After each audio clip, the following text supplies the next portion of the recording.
Greetings and welcome back to Room 303 and our chats with Emily, as we are calling our readings through the poetry of Emily Dickinson. We are in the Johnson edition and we turn now to poem 531, We Dream, It Is Good, We Are Dreaming. Now, this is what the Oxford scholar David Priest called a bizarre poem, and in some ways I think it is a rather bizarre poem. Emily will use the word dream or dreaming, dreams, in 42 of her poems. So it is clear that this is one of those elements of life that Emily's quite interested in. Now, of course, we can talk about dreams from a lot of different perspectives. Freud talked about dreams, obviously, as the stuff that happens in our mind while we're at rest. Of course, Martin Luther King Jr. used the same word to talk about, I have a dream, and clearly wasn't talking about what he was doing while he was asleep. Emily will bounce back and forth as she uses this word dream and dreaming, and in this poem we're going to have to debate, what does she mean by dreaming?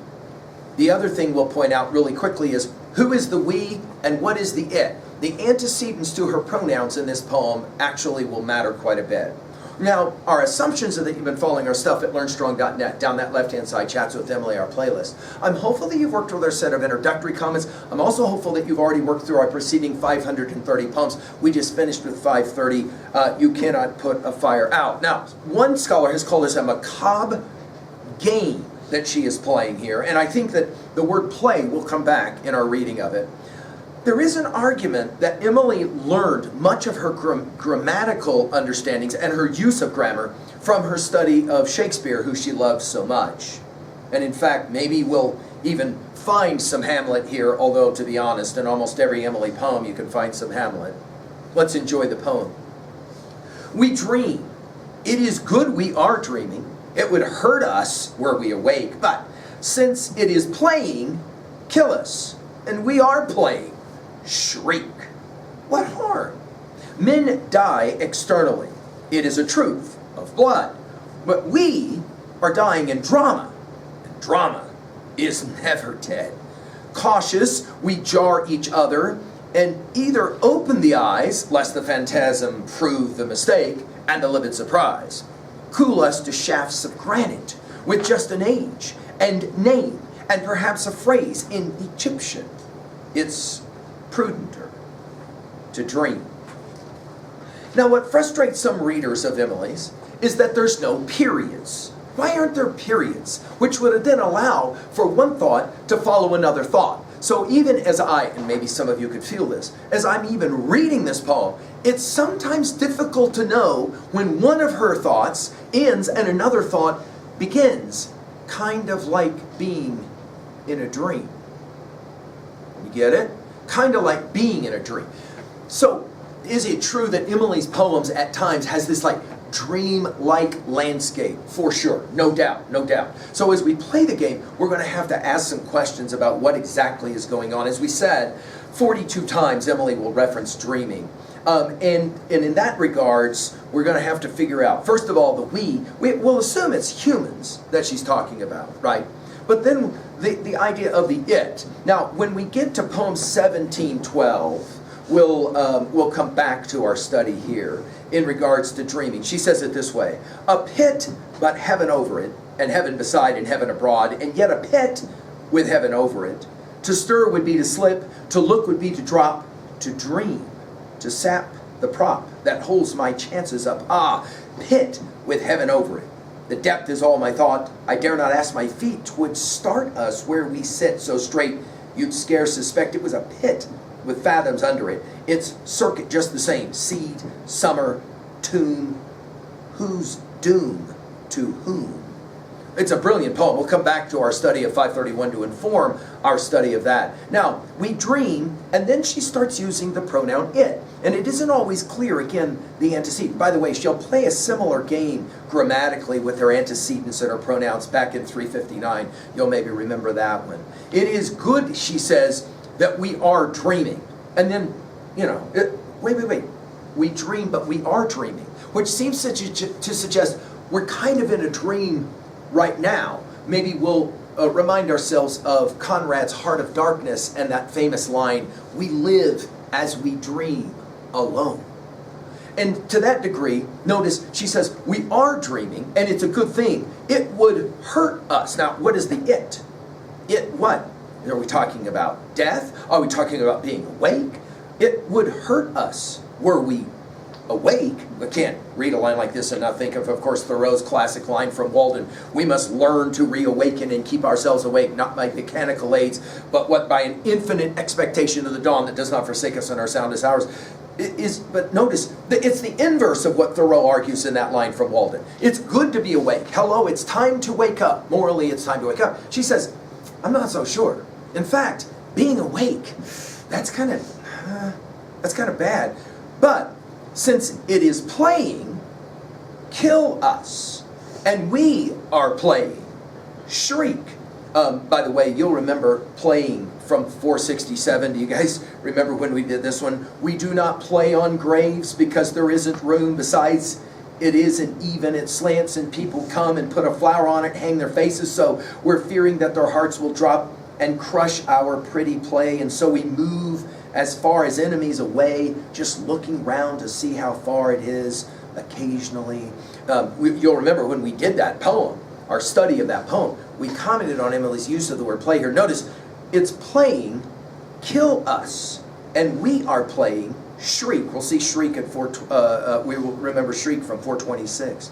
And then she'll ask, what's the harm? What harm?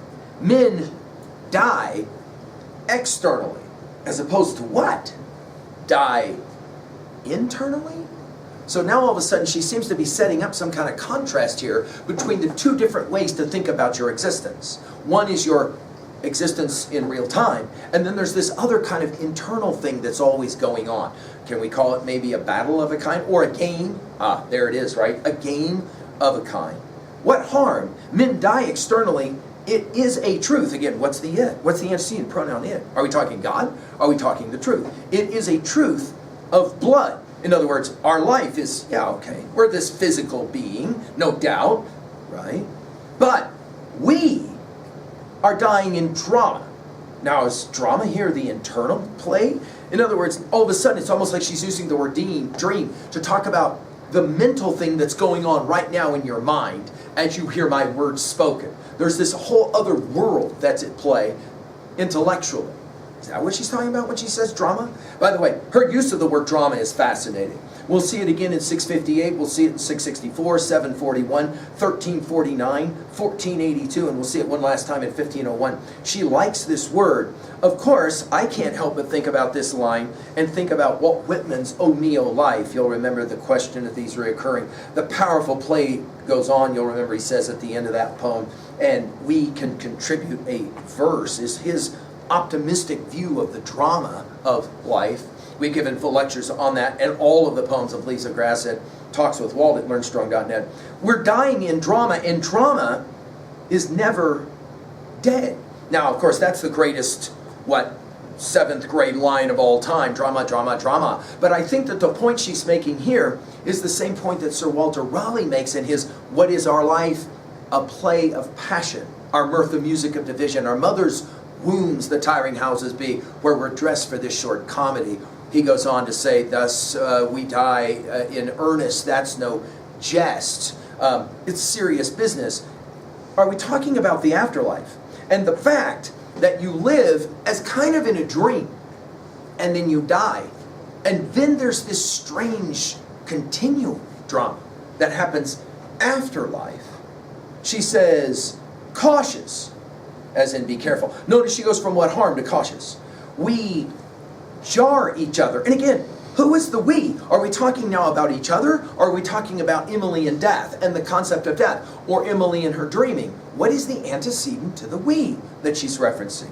We jar each other. Of course, jar is a brilliant word, right? We can't help but think of Plath's bell jar. Think about jar as being, it's a verb. To jar somebody means to kind of shake them awake.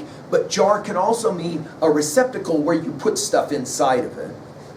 And either, here we go, Emily and her comparisons, which will make us think about Hamlet and the Act 3 soliloquy, to be or not to be. That is the question. whether 'tis nobler in the mind to suffer the slings and arrows of outrageous fortune, or to take arms against the sea of troubles, and by opposing in them. That idea of the choice, of course, we think about Hegel and his thesis, antithesis, synthesis. She says, either we open the eyes, does that wake up?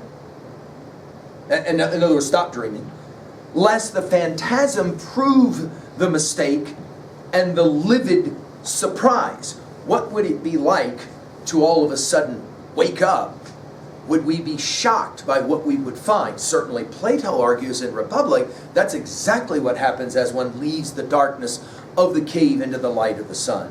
But then she continues to show, no, she's talking about waking up as dying, where they do what to you? Oh, they put you in a hole under the ground. And then what do? Well, they put some kind of stone over your grave. And then what do? They put stuff on the stone that, what kind of reports who you were? Look at how she says it. She says, lest the phantasm prove the mistake and the livid surprise cool us to the shafts, or 2 shafts, of granite. There's your tombstone. And just an age, that's how long you lived, and your name, and perhaps, you'll remember that we said that she loves this word perhaps in poem 696, it's acres of perhaps, and perhaps a phrase in Egyptian. Now when she originally wrote this, she said a Latin inscription instead of Egyptian. Think of it this way, Emily's poetic attempts are almost like hieroglyphics, right? I mean, we read these words and we're like, what is she talking about? Much like, you need the Rosetta Stone to be able to read your Egyptian, right?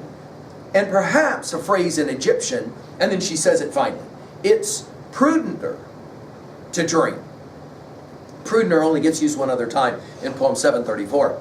It's prudenter to dream. Prudence, of course, it's wiser, it's better to dream. In other words, it's better to stay in your dream world than it is to wake up, because the moment of awakening is the moment of the tombstone. Dying. What is her point here at 2a? Her argument seems to be that sometimes it is better to live in the internal world of drama than the external world of drama. But although I'm going to leave it to you guys to decide what you think the message of this poem is. At 2b, well, the power of it and the power of we in this poem is quite remarkable. At 3a, I mentioned Conrad's Heart of Darkness. Of course, we have to think about Freud's interpretation of dreams, that classic text which treats, of course, the whole idea of dreaming. And then, of course, Raleigh's What is Our Life? We dream in earnest, that's no jest, he says. Finally, in 3b, to own a poem like this, do you think it's true that drama is never dead? I mean, other than for 7th graders? Do you think that's true? Thank you.